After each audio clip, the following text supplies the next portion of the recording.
Then I heard the footsteps. They circled the shelter slowly, deliberately. Not the chaotic scramble of an animal, but measured human steps.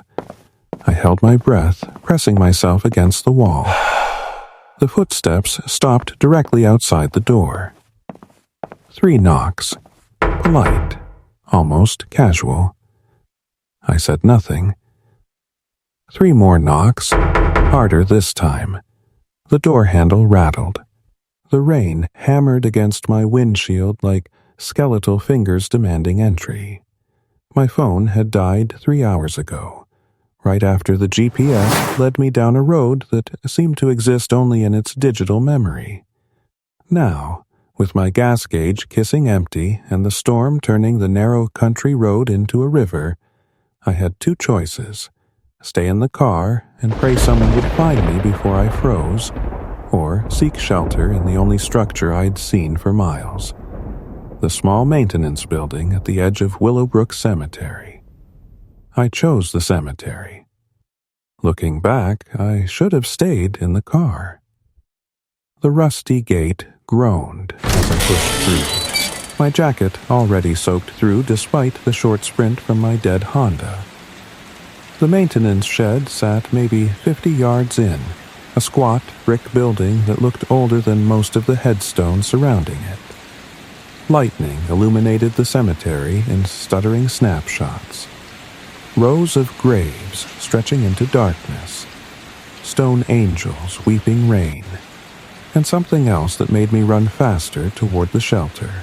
The door was unlocked. I didn't question why. Inside, I found more than I'd hoped for. Someone had converted the space into a makeshift refuge. There was a cot with moldy blankets, shelves stocked with canned goods, most sporting expiration dates from the previous decade, and, miracle of miracles, a working light bulb dangling from a wire. The single window was boarded up, but gaps between the planks let in slivers of the storm outside.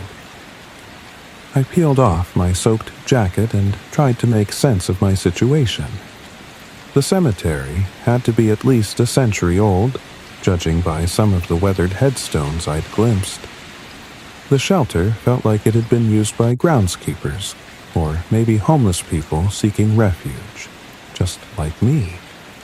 There was even a logbook on a dusty table, filled with dates and maintenance notes that stopped abruptly in 2018. The last entry was different from the others. While most were mundane records of grass cutting and grave repairs, this one was scrawled in shaky handwriting. "They're not staying down anymore. God help us all." I told myself it was a prank. Had to be. The storm intensified, and I settled onto the creaking cot, using my jacket as a pillow. Despite the unsettling surroundings, exhaustion pulled at me. I'd been driving for 14 hours straight, running from a life that had collapsed as suddenly as this storm had appeared. My ex-wife's lawyer, the foreclosure notice, the job that had evaporated when the company folded. It all seemed distant now, replaced by the immediate concern of surviving the night. I dozed fitfully, jerking awake every time thunder shook the small building. It was during one of these half-awake moments that I first noticed something was wrong. The rain had softened to a steady patter, and through the gaps in the boarded window, I could see the cemetery lit by periodic lightning flashes. But something about the landscape had changed. It took me a moment to realize what. The headstones were gone. Not broken or toppled. Gone. The cemetery stretched out as an empty field, grass swaying in the wind where moments before I'd seen rows of graves. I rubbed my eyes, certain I was dreaming. Another flash of lightning. Still no headstones. Just empty earth and grass, as if the cemetery had never existed at all. Then I heard the footsteps. They circled the shelter slowly, deliberately, not the chaotic scramble of an animal, but measured human steps. I held my breath, pressing myself against the wall. The footsteps stopped directly outside the door. 3 knocks, polite, almost casual. I said nothing. 3 more knocks, harder this time. The door handle rattled. "I know you're in there." The voice was pleasant, conversational. A woman's voice. It's quite rude not to answer when someone knocks. Every instinct screamed at me to stay silent. The handle rattled again, more violently. "Fine," the voice said, now tinged with irritation. "But you can't stay in there forever. And when you come out," she laughed, a sound like wind chimes made of bone. "Well, we've been so terribly hungry." The footsteps retreated, but I knew she hadn't gone far. I crept to the boarded window and peered through the gaps. The cemetery had returned, headstones and all, but now figures stood beside each grave. Dozens of them, maybe hundreds, all facing the shelter. They stood perfectly still despite the wind and rain, like a congregation waiting for services to begin. One of them waved at me. I jerked back from the window, heart hammering. This had to be a hallucination. Carbon monoxide poisoning from my car, maybe, or something in the canned food I'd foolishly eaten earlier. But the logical part of my brain knew better. I was awake. I was sane. And I was trapped. Hours crawled by. Sometimes the figures would move, switching positions like some macabre game of musical chairs. Other times they would disappear entirely, leaving the cemetery empty and wrong. But always,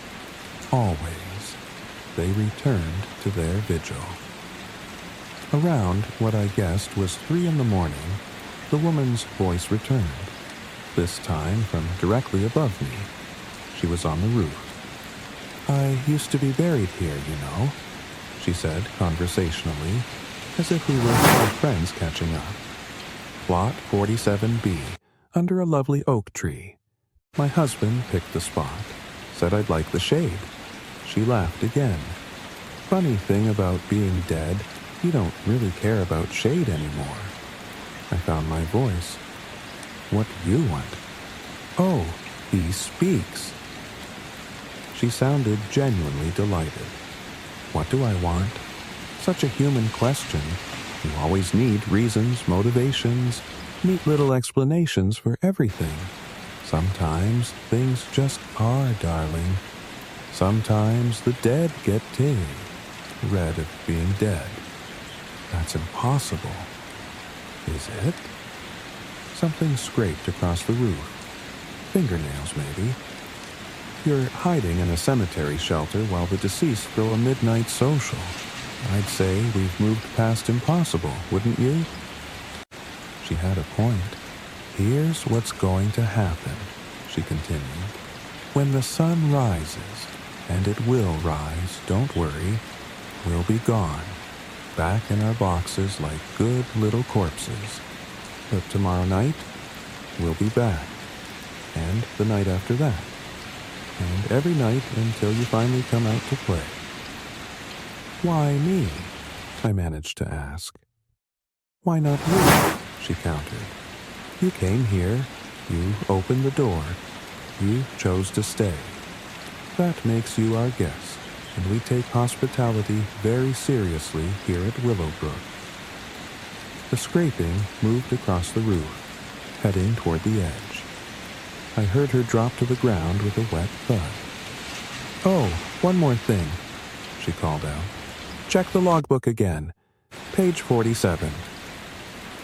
Despite every rational thought telling me not to, I went to the table and flipped through the logbook. Page 47 had been blank before. I was certain of it. Now, in fresh ink that gleamed wet in the dim light, was a list of names. Hundreds of them, dated from 1892 to 2018. At the bottom, in that same shaky handwriting as the final entry, were the words, "They all chose to stay too." My name was already beginning to appear below it, letters forming as if written by an invisible hand. I slammed the book shut and retreated to the cot. Outside, I could hear them laughing, not just the woman now, but all of them, a chorus of the dead, amused by my predicament. The hours until dawn stretched like taffy. I tried to plan, to think of escape routes, but every scenario ended the same way, me stepping outside into their waiting arms. The woman was right. I had chosen to stay. But what choice did I really have? Die in the storm, or face whatever these things were?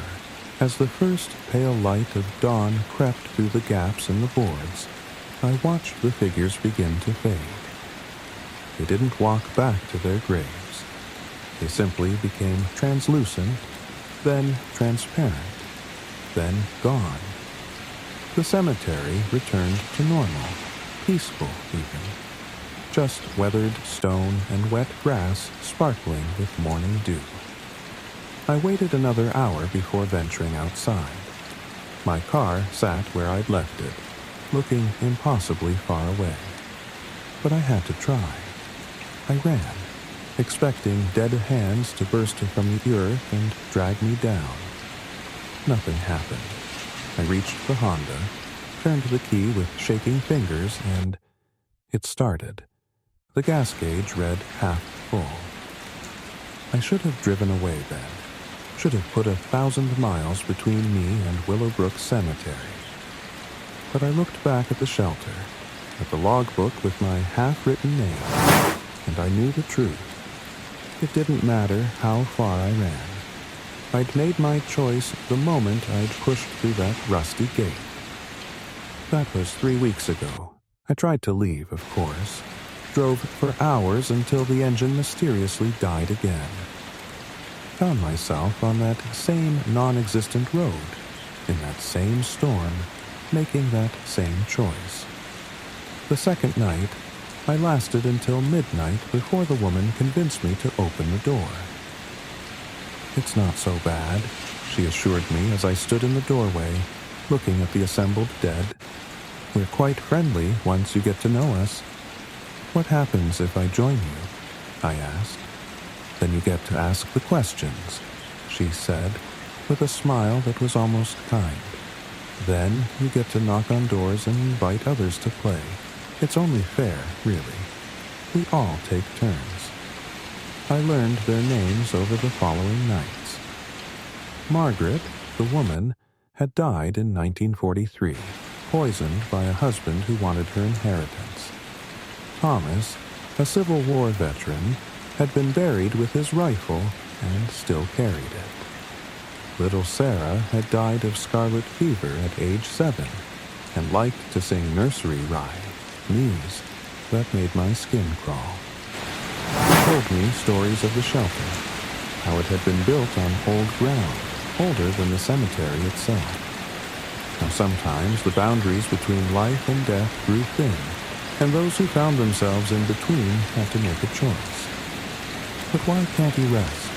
I asked Margaret one night as she sat beside me on the cot, cold radiating from her presence. "Who says we're not resting?" she replied. "This is just a different kind of existence. We are not suffering if that's what you're worried about. We're just active." By the end of the first week, I'd stopped trying to leave during the day. By the second week, I'd started helping them with their nightly activities. Someone had to maintain the shelter after all. Keep it ready for the next visitor. Last night, Margaret taught me how to knock properly. 3 raps, firm but polite. "It's all about the invitation," she explained. "You can't force someone to join. They have to choose." I practiced on the doorframe until I got it right. This morning, I added the final entry to the logbook. My handwriting is steady, unlike the previous caretakers. I wrote, "New management. Visitors welcome, day or night." You see, I realized something. My old life, the divorce, the debts, the dead-end job. That was the real death. A slow suffocation of spirit and hope. Here, among the dead who refused to stay dead, I found a strange kind of purpose. The storm is coming again tonight. I can feel it in the air, that electric anticipation. Someone will seek shelter. They always do. And when they knock on that door, I'll be ready with Margaret and Thomas and little Sarah and all the others. We'll be so terribly polite. We'll offer them a choice, just as I was offered one. Stay in the shelter and join our nightly congregation, or brave the storm and risk worse fates. Most choose to stay. Eventually, the funny thing about cemeteries is that everyone thinks the dead are at rest. But Willowbrook knows better. The dead are only resting during the day, gathering strength for when the sun sets and the boundaries grow thin. And in that small brick shelter, where the living and dead meet, choices are made that echo through eternity. I should warn you not to come looking for Willowbrook Cemetery. I should tell you to stay away from mysterious roads that don't appear on maps, to keep driving when your car mysteriously dies in a storm. But I won't. Because the truth is, we're lonely here. Even the dead need company. And that shelter door is always unlocked, always waiting for the next weary traveler to push it open and step inside. Just remember, when you hear the knocking, when that pleasant voice asks you to come out and play, you always have a choice. You can stay inside until dawn, then leave, and never look back. Many have. Their names fade from the logbook like morning mist. But some of us choose differently. Some of us realize that there are worse things than death, and better companions than the living. Some of us find home in the strangest places. I found mine in a cemetery shelter, surrounded by the dead who refuse to stay in their graves. And on stormy nights, when the lightning illuminates rows of empty graves and figures that shouldn't exist, I stand with them, waiting, watching, welcoming. The door is always open. We'll be waiting for you. After all, everyone needs shelter from the storm eventually. And when you find yourself on that impossible road, with your gas gauge reading empty and the rain turning to ice, you'll see our light in the darkness. A single bulb hanging from a wire, promising warmth and safety. You'll tell yourself it's just for one night, just until the storm passes. Margaret told herself the same thing in 1943. Thomas in 1865. Lit. Sarah in 1918. I told myself the same thing 3 weeks ago. Now I'm telling you, the shelter is warm, the dead are friendly, and the choice is always yours. But choose carefully. Because once your name appears in that logbook, once you've spent a night among Willowbrook's restless dead, the cemetery has a way of calling you back. The storm is starting again. I can hear the first drops hitting the roof, feel the electricity building in the air. Soon, someone will need shelter. Maybe it will be you. We'll be waiting. We're always waiting. And when you finally push open that door, When you step inside and shake the rain from your coat, I'll be there to greet you, to offer you a place on the cot, a can of expired food, and a choice that will define the rest of your existence. Welcome to Willowbrook Cemetery, where the dead don't stay dead and the living don't stay living. Welcome to the shelter that offers more than refuge from the storm. Welcome home. The logbook is open. The pen is ready. All you have to do is choose. But then again, didn't you already choose the moment you started reading this? Didn't you feel that pull, that curiosity about what lies beyond? That's how it starts. A story, a rumor, a glimpse of something impossible. And before you know it, you're standing at a rusty gate in the pouring rain, making a decision that will echo through eternity. The dead of Willowbrook are patient. We've learned patience through decades, even centuries of practice.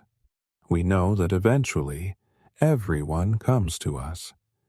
Through curiosity, desperation, or simple bad luck, they find their way to our shelter, and when they do, we're ready. Are you? The storm is calling.